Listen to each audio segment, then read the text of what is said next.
9. गुरु शिष्य का अनुशासित जीवन। बौद्ध शिक्षा प्रणाली में गुरु और शिष्य दोनों संघों के नियमों का कठोरता से पालन करते थे। ये दोनों एक दूसरे के आचरण पर दृष्टि रखते थे। भूल होने पर आम सभा में भूल स्वीकार की जाती थी। आज की परिस्थितियों में हम कठोर नियमों की वकालत तो नहीं करते, पर साधारण नियमों की वकालत अवश्य करते हैं और उनके पालन को आवश्यकता पर बल भी देते हैं। 10. गुरु और शिष्यों के बीच पवित्र एवं मधुर संबंध। बौद्ध शिक्षा प्रणाली का आधार बौद्ध धर्म था, जिसमें मानव मात्र के कल्याण समेत करुणा और दया भाव की बात है। इसी कारण से बौद्ध शिक्षा केंद्रों में गुरु और शिष्यों के बीच पवित्र एवं मधुर संबंध थे। आज वैसे गुरु शिष्यों की कल्पना तो नहीं की जा सकती, पर इतना तो अवश्य समझाया जा सकता है कि गुरु शिष्यों के प्रति अपने कर्तव्यों का निष्ठा से पालन करें और शिष्य उनका आदर करें। 11. सुसंगठित शिक्षा केंद्रों की स्थापना। अपने देश में विद्यालयी शिक्षा और कक्षा शिक्षण का शुभारंभ बौद्ध शिक्षा प्रणाली से हुआ था। उस काल में मठ और विहार आज के विद्यालयों के रूप में विकसित थे और उसमें एक स्तर के छात्रों को बड़े बड़े कक्षों में एक साथ बैठाकर पढ़ाया जाता था। ये आज के विद्यालयों से किसी भी बात में कम नहीं थे। 12. शिक्षण केंद्रों की संस्कार प्रधान जीवन पद्धति। बौद्ध शिक्षा प्रणाली में जब बच्चे का मठ अथवा विहार में प्रथम बार प्रवेश होता था, तब प्रव्रज्या संस्कार होता था। बच्चा श्रवण का रूप धारण करता था, शरणत्रयी का उच्चारण करता था और 10 नियमों के पालन का वचन देता था और तब उसे मठ अथवा विहार में प्रवेश मिलता था। प्रारंभ में पढ़े ये संस्कार बच्चों को उच्च जीवन जीने की ओर अग्रसर रखते थे।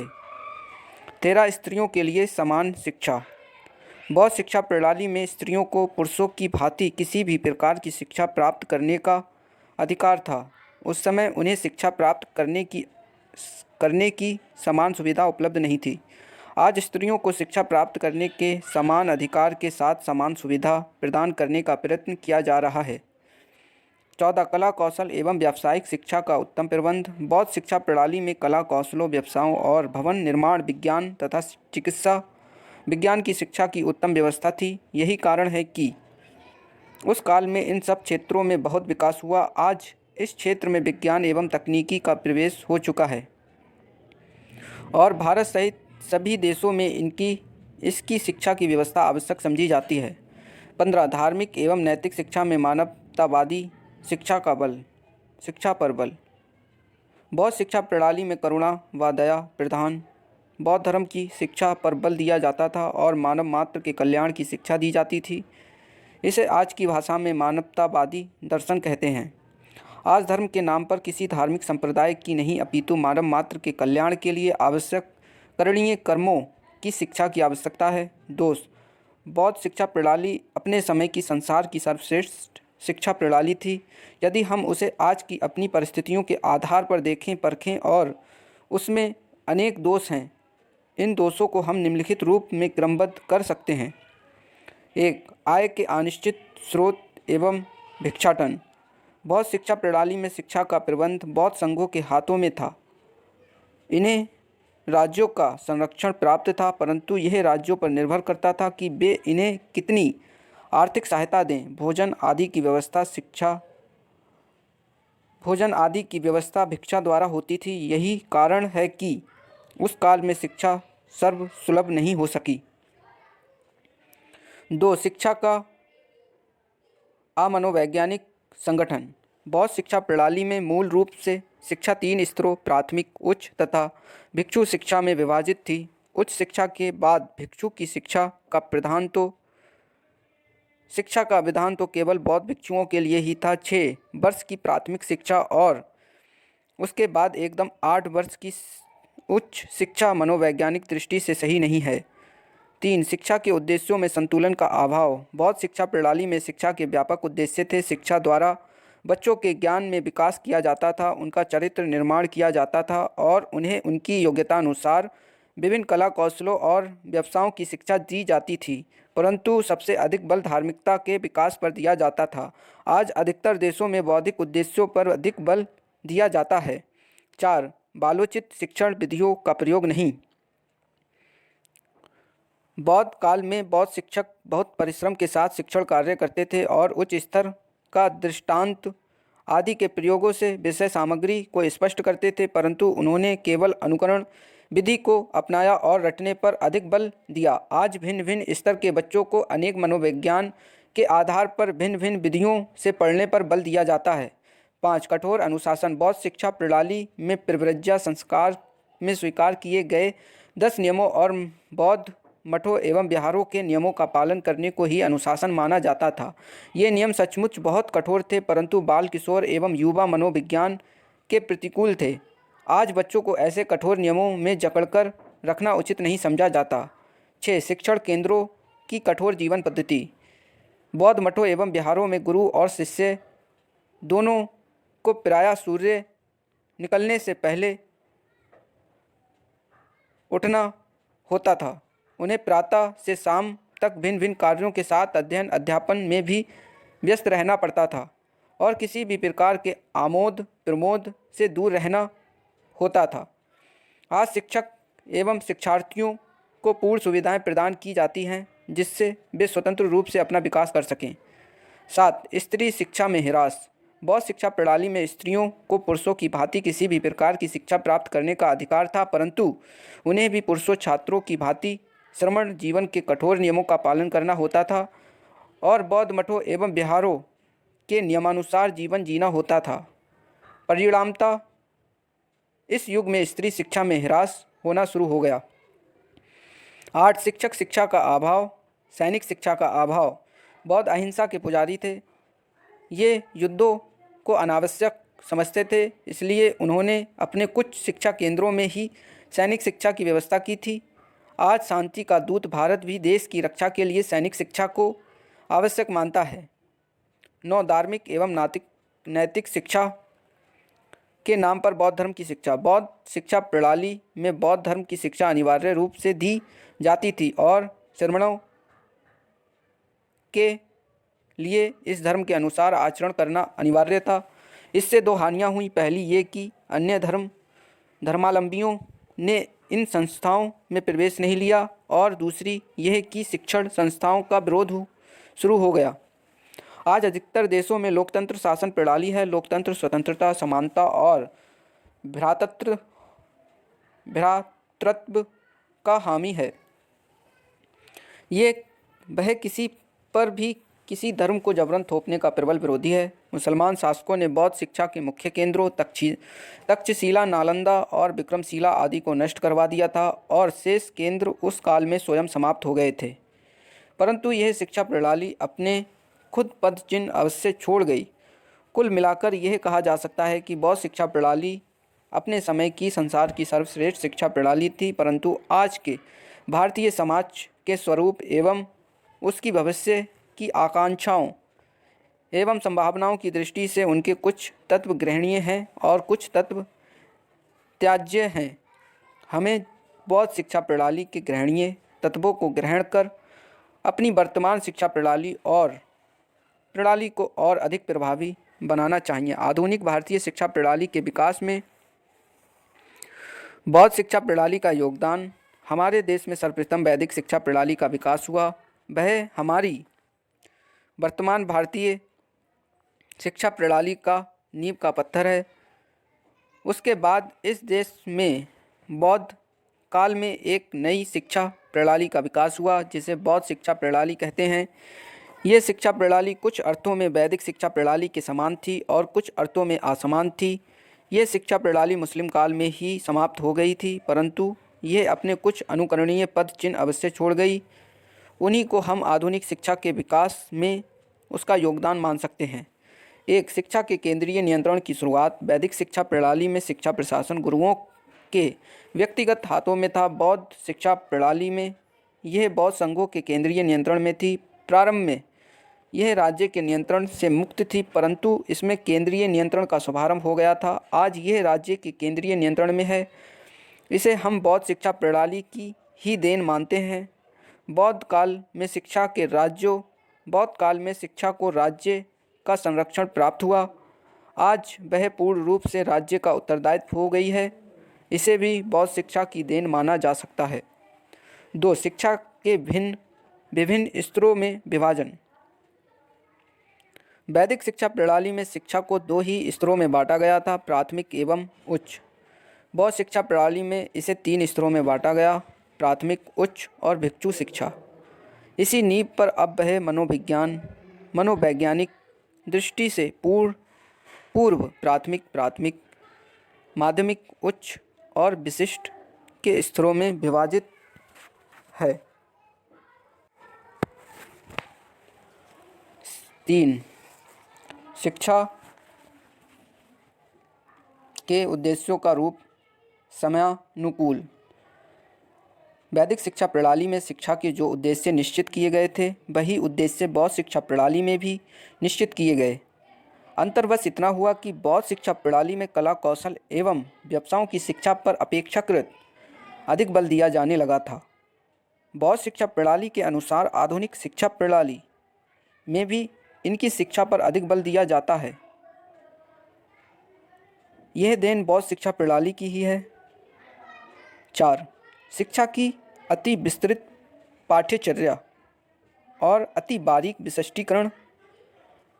यूँ तो प्राथमिक स्तर पर समान पाठ्यचर्या और उच्च स्तर पर विशिष्ट पाठ्यचर्या के निर्माण की नींव वैदिक शिक्षा प्रणाली में ही रख दी गई थी, परंतु बौद्ध शिक्षा प्रणाली में इसे और अधिक बारीकी से देखा समझा गया और उच्च स्तर पर अनेक विशिष्ट पाठ्यक्रम शुरू किए गए। इस प्रकार इसकी नींव तो वैदिक शिक्षा प्रणाली में रखी गई, परंतु इसका विकास बौद्ध शिक्षा प्रणाली के अंतर्गत हुआ।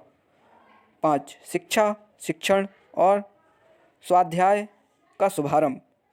शिक्षण के क्षेत्र में बौद्ध शिक्षा प्रणाली की आधुनिक भारतीय शिक्षा प्रणाली को पहली देन ये है कि उसने लोक भाषा पाली को शिक्षा का माध्यम बनाया। आज उसी के आधार पर मातृभाषाओं को शिक्षा का माध्यम बनाया गया है। दूसरी देन ये है कि उसने कक्षा सामूहिक शिक्षण का शुभारंभ किया और तीसरी देन ये है कि स्वाध्याय विधि का विकास किया। स्वाध्याय विधि के लिए पुस्तकालयों का निर्माण सर्वप्रथम बौद्ध शिक्षा प्रणाली में ही शुरू हुआ था। आज तो पुस्तकालयों को शिक्षकों का पूरक माना जाता है। 6. गुरु शिष्य के बीच मधुर संबंधों की निरंतरता। बौद्ध काल में गुरु और शिष्य दोनों बौद्ध संघों के अनुशासन में रहते थे। दोनों एक दूसरे के प्रति अपने कर्तव्यों का निष्ठा से पालन करते थे। गुरु शिष्यों के प्रति समर्पित थे और शिष्य गुरुओं के प्रति। हमारे देश में इस समय शिक्षक और शिक्षार्थियों के बीच इतने अच्छे संबंध नहीं हैं, परंतु हम उनसे ये अपेक्षा अवश्य करते हैं। 7. विद्यालय शिक्षा का शुभारंभ। बौद्ध शिक्षा प्रणाली में शिक्षा की व्यवस्था बौद्ध मठों एवं विहारों में की गई। यह विद्यालय शिक्षा का शुभारंभ था। इन मठों एवं विहारों में बड़े बड़े शिक्षण कक्ष थे। इनमें छात्र एक साथ बैठकर पढ़ते थे। इस प्रकार इस प्रणाली में कक्षा शिक्षण का शुभारंभ किया गया। आधुनिक भारतीय शिक्षा के विकास में बौद्ध शिक्षा प्रणाली की यह आधारभूत देन है। 8. जन शिक्षा की शुरुआत। बौद्धों ने सभी वर्णों के बच्चों को शिक्षा का अधिकार दिया। साथ ही प्राथमिक शिक्षा की व्यवस्था मठों एवं विहारों में की। यह जन शिक्षा के क्षेत्र का पहला कदम था। आज अधिकार के साथ सुविधा प्रदान करने का भी प्रयत्न किया जा रहा है। 9. स्त्री पुरुषों की समान शिक्षा। बौद्ध शिक्षा प्रणाली में स्त्रियों को पुरुषों की भांति किसी भी प्रकार की शिक्षा प्राप्ति की शुरुआत इस प्रणाली में कर दी गई थी। आधुनिक भारतीय शिक्षा इस प्रणाली की बड़ी देन है। 10. कला, कौशल एवं व्यावसायिक शिक्षा पर बल। बौद्धों ने सभी कला, कौशलों और व्यवसायों को सम्मान की दृष्टि से देखा और अपनी शिक्षा प्रणाली में इन सब की शिक्षा की समुचित व्यवस्था की। आधुनिक भारतीय शिक्षा प्रणाली में ऐसी व्यवस्था है, यह बौद्ध शिक्षा प्रणाली की ही देन मानी जानी चाहिए। 11 धार्मिक एवं नैतिक शिक्षा की निरंतरता।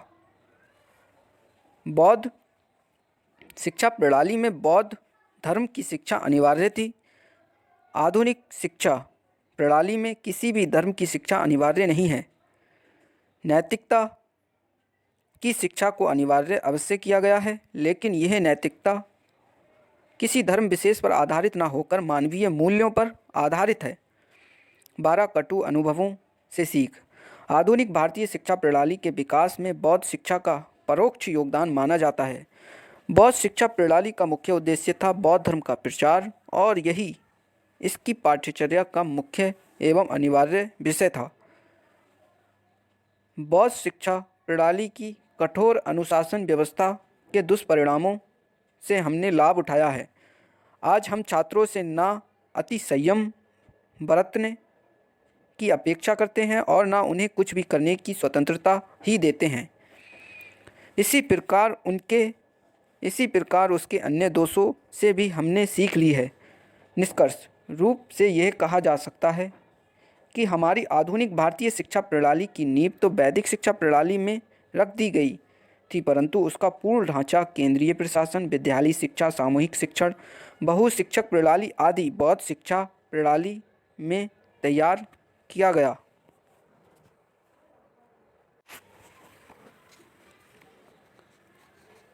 प्रश्न 8 मध्यकालीन भारत में शिक्षा की व्यवस्था का वर्णन कीजिए।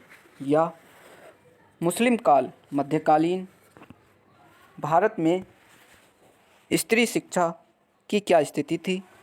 या मकतब एवं मदरसा पर संक्षिप्त टिप्पणी लिखिए। या मुस्लिम काल में कला, कौशल और व्यावसायिक शिक्षा की क्या स्थिति थी। या मध्यकालीन भारत में शिक्षा के संगठन का संक्षिप्त विवरण दीजिए। मध्यकालीन भारत में शिक्षा की व्यवस्था। मध्यकाल में भारत में मुख्य रूप से मुसलमान शासकों का शासन था, इसलिए उस काल की शिक्षा प्रणाली मुख्य रूप से मुस्लिम शिक्षा से प्रभावित थी। मध्यकालीन शिक्षा की व्यवस्था के अंतर्गत मुस्लिम शिक्षा प्रणाली के दो मुख्य रूप प्रारंभिक और उच्च शिक्षा थे। उस समय केंद्रीय तथा प्रांतीय स्तर पर शिक्षा नहीं दी जाती थी। प्रारंभिक शिक्षा या मकतब। मकतब शब्द अरबी भाषा के कुतुब शब्द से बना है, जिसका अर्थ है वह स्थान जहाँ पढ़ना लिखना सिखाया जाता है। मध्यकाल में यह मकतब प्रायः मस्जिदों से संलग्न होते थे। मकतब में प्रायः मस्जिद का मुल्ला अथवा मौलवी अध्यापन कार्य को संपन्न करता था। छात्र यहाँ धार्मिक ग्रंथ कुरान शरीफ की आयतें मौखिक रूप में सिर हिला हिलाकर रटा करते थे। अन्य विषयों में अंगणित, पत्रकला तथा व्यावहारिक ज्ञान आदि का ज्ञान भी दिया जाता था।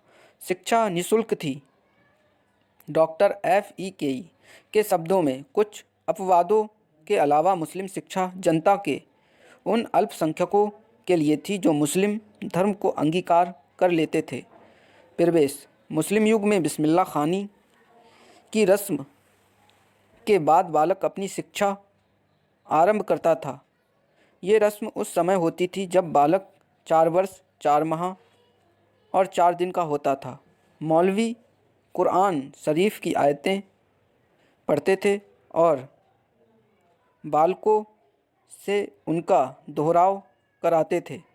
यदि बालक उनको दोहराने में असमर्थ होता था तो उसके द्वारा केवल बिस्मिल्लाह कहा जाना ही पर्याप्त समझा जाता था।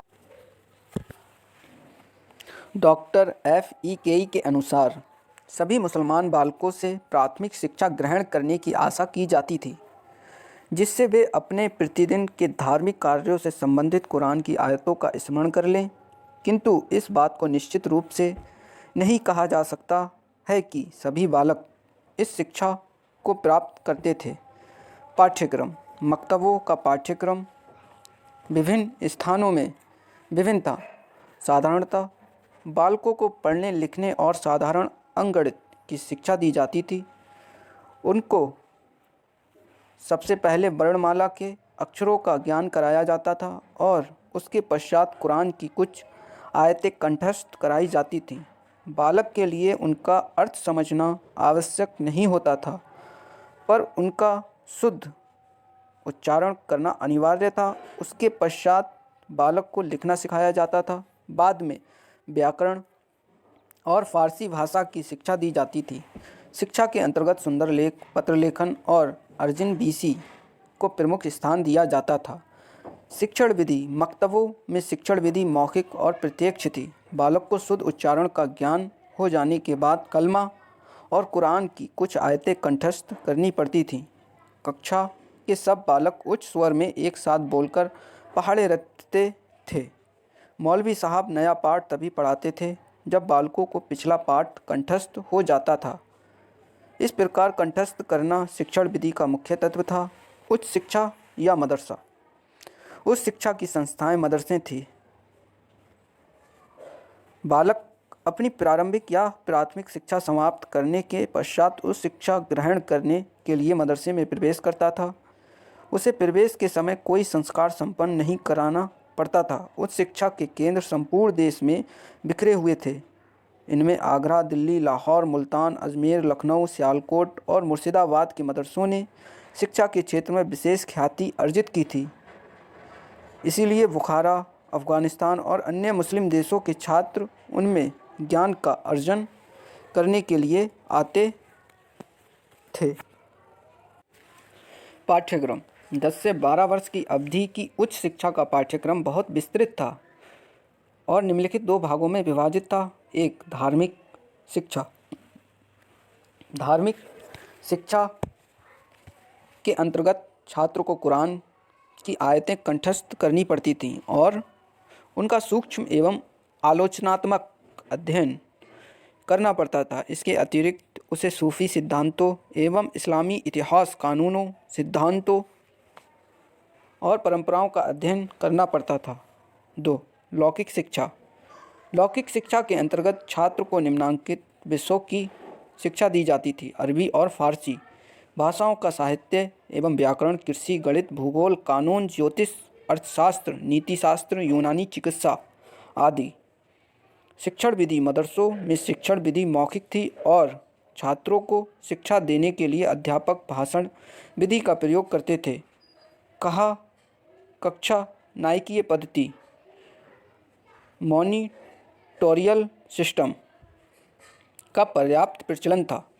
धर्म, दर्शन, तर्कशास्त्र और राजनीति शास्त्र के शिक्षण में तर्क विधि का मुख्य स्थान था। संगीत, हस्तकला, चित्रकला और चिकित्सा शास्त्र आदि विषयों की शिक्षा में व्यवहारिक कार्य की समुचित व्यवस्था थी और उनकी कठिनाइयों का अध्यापकों के द्वारा निराकरण किया जाता था। शिक्षा का माध्यम मुस्लिम शासनकाल में राज्य की भाषा फारसी थी। इस भाषा का ज्ञान प्राप्त करके ही मनुष्य को राजपद प्राप्त हो सकते थे। इस कार्य में सहायता देने के लिए फारसी को शिक्षा के माध्यम के पद पर प्रतिष्ठित किया गया। गुन्नार मेडल के अनुसार उच्च स्तर पर शिक्षा का माध्यम फारसी भाषा थी। परीक्षा आधुनिक युग के समान मुस्लिम शासनकाल में छात्रों की परीक्षा की कोई निश्चित प्रणाली नहीं थी। शिक्षक प्रत्येक छात्र के ज्ञान का स्वयं मूल्यांकन करके उसे उच्च कक्षा में शिक्षा प्राप्त करने का अधिकार दे देता था। उपाधियाँ सामान्य रूप से शिक्षा समाप्त करने वाले छात्रों को प्रमाण पत्र या उपाधियाँ नहीं दी जाती थीं, किंतु जो छात्र अपने अध्ययन के विषय में असाधारण योग्यता का प्रमाण देते थे उनको उपाधियों से विभूषित किया जाता था। उदाहरणार्थ साहित्य के छात्रों को काबिल की, धर्मशास्त्र के छात्रों को आलिम की और तर्कशास्त्र एवं दर्शन शास्त्र के छात्रों को फाजिल की उपाधि से अलंकृत किया जाता था। स्त्री शिक्षा मालवा के शासक ग्यासुद्दीन तुगलक ने, जिसने सन 1469 से 1500 तक शासन किया, सारंगपुर में सभी वर्गों की बालिकाओं के लिए एक मदरसे की स्थापना की। फरिश्ता के अनुसार इस मदरसे में बालिकाओं को नृत्य, संगीत, सिलाई, बुनाई, बढ़ईगीरी, सुनारगीरी, लोहारगीरी, जूते बनाने, मखमल बनाने, युद्ध कला, रणक्षेत्र कला आदि की शिक्षा दी जाती थी। उनकी शिक्षा का भार उनके अभिभावकों को वहन करना पड़ता था, अतः केवल धन संपन्न व्यक्ति ही अपनी बालिकाओं को इस मदरसे में अध्ययन के लिए भेज पाते थे। पर्दा प्रथा के कारण केवल छोटी आयु की बालिकाएं ही मकतबों में जाकर बालकों के साथ विद्यार्जन करती थीं, पर उन्हें भी कुछ समय बाद ही पढ़ाई का कार्य स्थगित कर देना पड़ता था। उनको उच्च शिक्षा की सुविधाएं उपलब्ध नहीं थीं।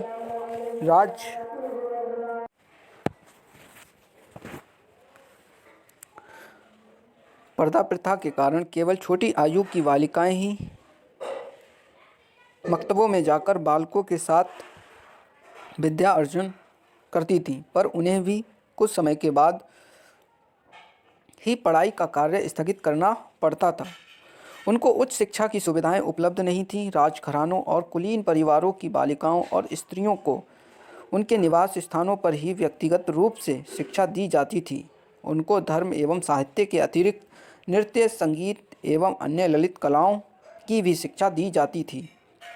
Doctor F.E. केई के अनुसार मुसलमान स्त्रियों के विशाल सामान्य समूह को पारिवारिक कर्तव्यों को करने के लिए घरेलू प्रशिक्षण के अलावा किसी भी प्रकार की कोई शिक्षा प्राप्त नहीं हुई।